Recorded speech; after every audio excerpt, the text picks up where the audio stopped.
ಕಾಬೂಲ್ ಕಡಲೆಯನ್ನು ಬಳಸ್ಕೊಂಡು ಒಂದು ಸೂಪರ್ ಟೇಸ್ಟಿಯಾಗಿರುವಂಥ ಪಲ್ಯವನ್ನು ಮಾಡೋದು ನೋಡ್ಕೊಳ್ಳೋಣ. ನಾನಿಲ್ಲಿ ಕುಕ್ಕರಲ್ಲಿ ಮಾಡ್ಕೊಳ್ತಾ ಇರೋದ್ರಿಂದ ಕುಕ್ಕರ್ ಬಿಸಿ ಇಟ್ಕೊಂಡಿದ್ದೀನಿ. ಒಂದು 2 ಟೇಬಲ್ ಸ್ಪೂನ್ ಆಗೋಷ್ಟು ಎಣ್ಣೆ ಹಾಕ್ಕೊಂಡಿದ್ದೀನಿ. ಎಣ್ಣೆ ಚೆನ್ನಾಗಿ ಕಾದಾದ್ಮೇಲೆ ಸಾಸಿವೆ ಜೀರಿಗೆ ಹಾಕ್ಕೊಂಡಿದ್ದೀನಿ ಒಗ್ಗರಣೆಗೆ. ಹಾಗೆಯೇ ಒಂದು ಅರ್ಧದಷ್ಟು ಈರುಳ್ಳಿನ ಸಣ್ಣದಾಗಿ ಕಟ್ ಮಾಡಿಕೊಂಡು ಹಾಕ್ಕೊಂಡಿದ್ದೀನಿ. ಚೆನ್ನಾಗಿ ಫ್ರೈ ಮಾಡ್ಕೊಳ್ಳಿ.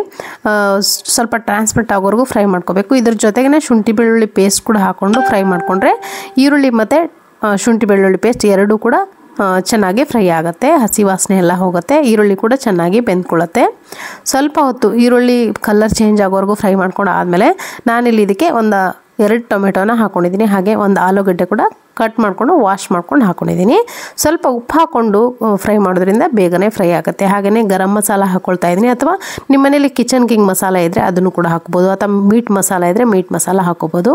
ತುಂಬ ಚೆನ್ನಾಗಿ ಟೇಸ್ಟ್ ಬರುತ್ತೆ. ನಾನಿಲ್ಲಿ ಕಿಚನ್ ಕಿಂಗ್ ಮಸಾಲ ಮತ್ತು ಮೀಟ್ ಮಸಾಲ ಎರಡನ್ನೂ 1 ಟೀ ಸ್ಪೂನ್ ಅಷ್ಟು ಹಾಕ್ಕೊಂಡಿದ್ದೀನಿ. ಅರಶಿನ ಪುಡಿ ಒಂದು ಅರ್ಧ ಟೀ ಸ್ಪೂನ್ ಆಗೋಷ್ಟು, ಹಾಗೆಯೇ ಧನಿಯಾ ಪುಡಿ ಅರ್ಧ ಟೀ ಸ್ಪೂನ್ ಆಗೋಷ್ಟು ಹಾಕ್ಕೊಂಡಿದ್ದೀನಿ.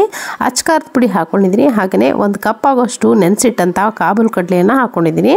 ಹಾಕೊಂಡು ಚೆನ್ನಾಗಿ ಫ್ರೈ ಮಾಡ್ಕೊಳ್ಳಿ. ಸ್ವಲ್ಪ ಎಣ್ಣೆಯಲ್ಲಿ ಲೋ ಫ್ಲೇಮ್ ಇಟ್ಕೊಂಡು ಸ್ವಲ್ಪ ಹೊತ್ತು ಫ್ರೈ ಮಾಡ್ಕೋಬೇಕು, ಯಾಕಂದರೆ ಮಸಾಲೆ ಎಲ್ಲ ಬೇಯಬೇಕು ಚೆನ್ನಾಗಿ ಎಣ್ಣೆಯಲ್ಲಿ. ಇವಾಗ ಒಂದೇ ಒಂದು ಚಿಟಿಕೆ ಆಗೋಷ್ಟು ಕಸೂರಿ ಮೇಥಿಯನ್ನು ಹಾಕ್ಕೊಳ್ತಾ ಇದ್ದೀನಿ ಕ್ರಷ್ ಮಾಡಿಕೊಂಡು. ಜೊತೆಗೆ ಸ್ವಲ್ಪ ಕೊತ್ತಂಬರಿ ಸೊಪ್ಪನ್ನು ಕೂಡ ನಾನಿಲ್ಲಿ ಹಾಕ್ಕೊಂಡು ಒಂದು ಅರ್ಧ ಕಪ್ ಆಗೋಷ್ಟು ನೀರು ಹಾಕ್ಕೊಂಡು ಚೆನ್ನಾಗಿ ಮಿಕ್ಸ್ ಮಾಡ್ಕೊಳ್ತಾ ಇದ್ದೀನಿ.